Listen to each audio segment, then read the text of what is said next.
Oke, halo sahabat guys, balik lagi di channel Rian Razer. Dan di video kali ini gue bakal ngasih tahu kalian tips dan trik yang mungkin belum kalian tahu di game Warzone Mobile.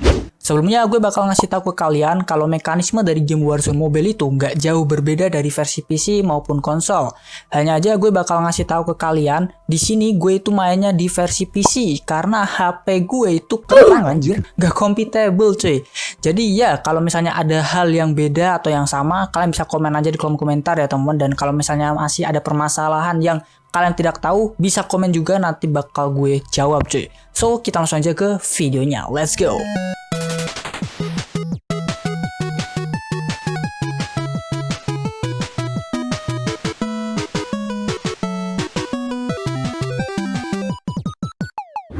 Tips yang pertama adalah kontrak teman-teman ya. Jadi di dalam game Warzone ini tuh ada semacam kontrak teman-teman. Dan kalau kalian lihat di bagian map itu ada beberapa simbol semacam kontrak kan. Nah mungkin kalian itu belum tahu atau mungkin juga udah tahu sama fitur ini.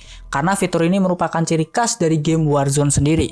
Kontrak di game Warzone ini ada cukup banyak dan beragam. Tentu saja kalau kalian pemula mungkin kalian nggak bakal tertarik dengan kontrak dan mungkin lebih milih untuk fokus war ya. Tapi percayalah guys, ngambil kontrak di dalam game Warzone itu adalah hal yang sangat penting. Ketika kalian itu udah terjun dari pesawat, pastikan kalian itu udah menentukan kontrak yang ingin kalian ambil. Seperti kontrak bounty yang nantinya kalian harus mengeliminasi musuh yang ada di dalam map warna hijau. Kemudian juga ada most wanted yang dimana orang yang mengambil kontrak itu harus bertahan hidup hingga waktu yang ditentukan. Ada safe bridge juga yang nantinya kalian diharuskan untuk menghancurkan brankas dan mendapatkan reward sesuai dari kontrak tersebut. Dan masih banyak kontrak lainnya yang harus kalian itu cobain cuy. Kedua, lethal. Jika kalian berpikir sebelumnya di game-game Battle Royale atau mungkin FPS bahwa lethal item itu tidak terlalu penting, di game ini justru kalian harus bisa pintar-pintar menyimpan lethal untuk keperluan bertempur. Nah, buat kalian yang nggak tahu apa itu lethal itu kayak semacam granat teman-teman ya. Nah, di game ini ada beberapa lethal yang cukup penting untuk kalian gunakan. Ada seperti sticky grenade, ada stun grenade, flashbang, snapshot grenade, landmine, dan lain sebagainya.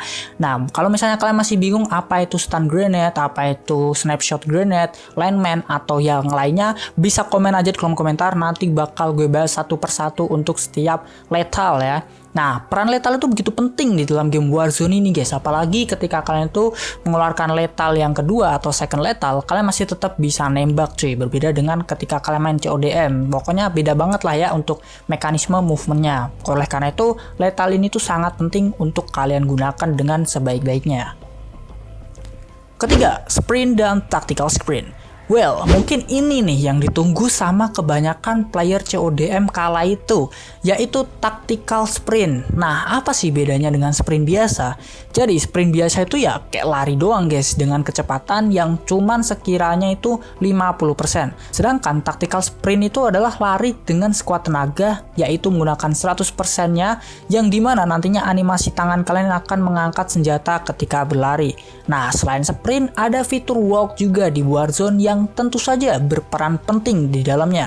Karena di sini kalian bisa nge-silence step suara kalian agar musuh itu kesusahan untuk dengar suara step kalian dengan jelas. Meskipun begitu, musuh masih tetap bisa dengar step kalian ketika emang suasananya lagi hening dan gak ada pertempuran ya. Karena emang di sini kalau misalnya kalian emang bener-bener pengen hening, ya kalian harus mendapatkan field upgrade yang namanya itu Dead Silence. Keempat, cash. Jika tadi gue bahas kontrak, sekarang ada cash di dalam sini. Yang dimana cash atau duit di dalam Warzone ini berguna banget dan merupakan ciri khas juga ya di dalam game Warzone ini. Selain untuk kegunaan yang revive teman kalian yang mati, duit di game ini bisa untuk kalian gunakan membeli kill streak, field upgrade, senjata, loadout, dan lain sebagainya.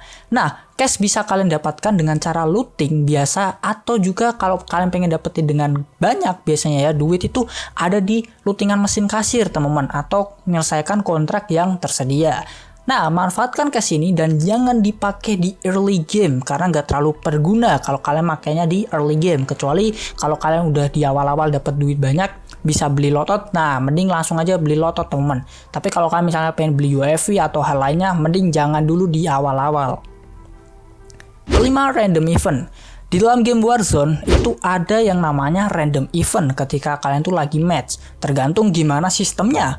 Nah, untuk menemukan random event ini chance-nya itu hanya sekitar 25% setiap match-nya, dan itu pun beda-beda.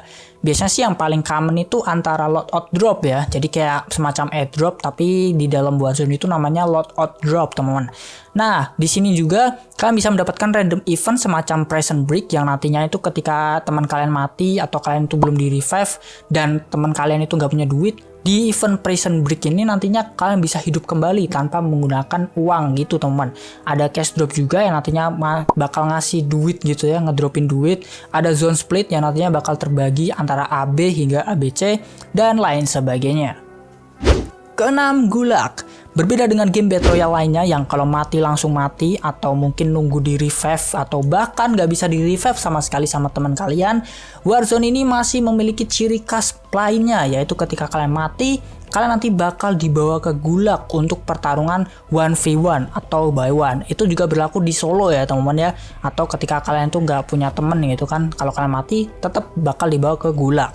Nah, di dalam Gulag ini kalian diharuskan untuk bertarung satu sama lain, yang dimana kalian harus memenangkan pertandingan ini untuk bisa kembali ke Warzone. Dan jika kalian kalah, ya udah kalian harus nunggu teman kalian sampai buy kalian di buy station. Nah, untuk Gulag ini juga bisa kalian menangkan tanpa harus mengeliminasi musuh. Biasanya ada event semacam Capture the Flag yang nantinya ketika kalian dan musuh itu gak segera mengakhiri pertarungan, nantinya kalian diharuskan untuk Capture the Flag untuk memenangkan pertarungan di Gulag. Dan jika keduanya tidak berhasil, maka keduanya akan tereliminasi. Bahkan senjata di Gulag juga bisa random guys, ada yang cuma revolver only, atau malah dikasih full set, bahkan sama armornya juga untuk bertarung di Gulag. Intinya di sini adalah kesempatan terakhir kalian untuk bisa kembali ke Warzone. Kalau dulu sih bisa tuh bunuh Juggernaut untuk bikin hidup kembali kedua-duanya, jadi entah itu temen entah itu musuh bisa hidup lagi teman-teman. Kalau misalnya kalian ngebunuh Juggernaut, well gue nggak tahu di Warzone Mobile gimana karena gue nggak main ya teman-teman, bisa komen aja di kolom komentar. Ketujuh, Most Wanted Contract. Mungkin ini akan menjadi kontrak yang jarang diambil karena apa? Karena di sini nanti kalian bakal dikejar sama satu lobby gitu kan. Nggak dikejar juga sih, lebih tepatnya kayak ditandain di map gitu keberadaan kalian itu di mana. Namun faktanya kontrak ini tuh akan sangat berperan penting ketika teman kalian itu gagal di Gulag dan tersisa kalian sendiri tanpa punya uang. Nantinya dengan kalian mengambil kontrak ini, kalian akan disuruh untuk bertahan hidup selama kurang lebih 3 menit dan tentu saja player lain atau musuh lain bisa melihat posisi kalian di map dengan tanda Most Wanted. Meskipun begitu, kalian bisa mempersingkat waktu dengan cara membuka loot box atau membunuh player lain. Nah, nantinya ketika kontrak ini berhasil kalian selesaikan, gak cuma dapat reward cash, semua teman kalian yang tereliminasi pun juga akan kembali di Warzone tanpa perlu ke buy station buat nge-revive mereka.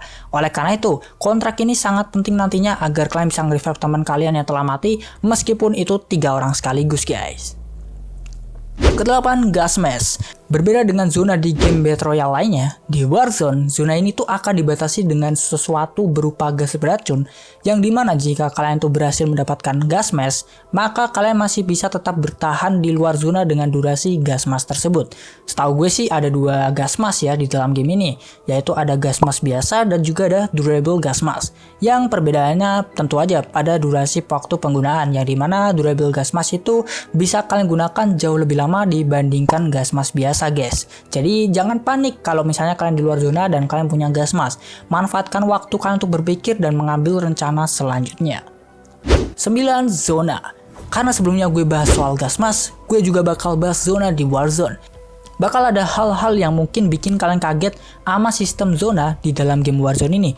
Salah satunya ada pada random event zone split, yang dimana nantinya zona itu bisa terbagi hingga 2 sampai 3 bagian. Ya, tergantung kalian itu dapat sistem yang gimana.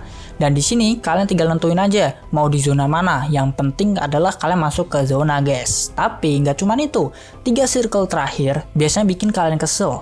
Gimana enggak? Zona yang awalnya udah dari posisi kalian, tiba-tiba circle zone-nya berpindah di luar zona gitu guys. Oleh karena itu, penting juga buat kalian tuh menemukan gas mask. Atau kalau nggak punya, ya pakai steam aja untuk memulihkan HP kalian menjadi 100% ketika kalian menggunakannya. Biasanya sih gue juga gitu ya kalau nggak ada gas mask. Tentu saja, self revive juga sangat penting untuk kalian dapatkan di dalam akhir ini teman-teman. Karena ketika kalian itu knock atau down, kalian masih bisa tetap nge-revive diri kalian. 10. Vehicle. Kendaraan di Warzone ini adalah hal yang cukup penting, dan tentu saja di game Battle Royale lainnya kendaraan emang sangat penting. Tapi di sini kendaraan di Warzone ini jauh lebih berguna karena seperti yang kalian tahu, zona di dalam game ini tuh cukup cepat dan juga mapnya cukup luas. Nah, fungsi kendaraan di game ini nggak cuma itu ya teman-teman. Jika kalian bisa memposisikan kendaraan kalian dengan benar, maka kalian bisa gunakan itu sebagai tameng atau perlindungan ketika zona berada di tempat yang terbuka atau open field. Jadi ya pinter-pinter kalian aja buat bisa menggunakan kendaraan dengan baik di dalam game ini. So ya mungkin itu dia untuk video kali ini, mungkin cukup 10 tips dan trik terlebih dahulu teman-teman.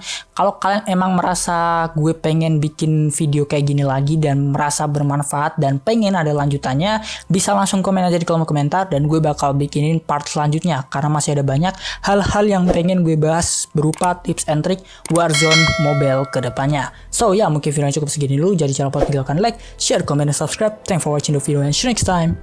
Goodbye.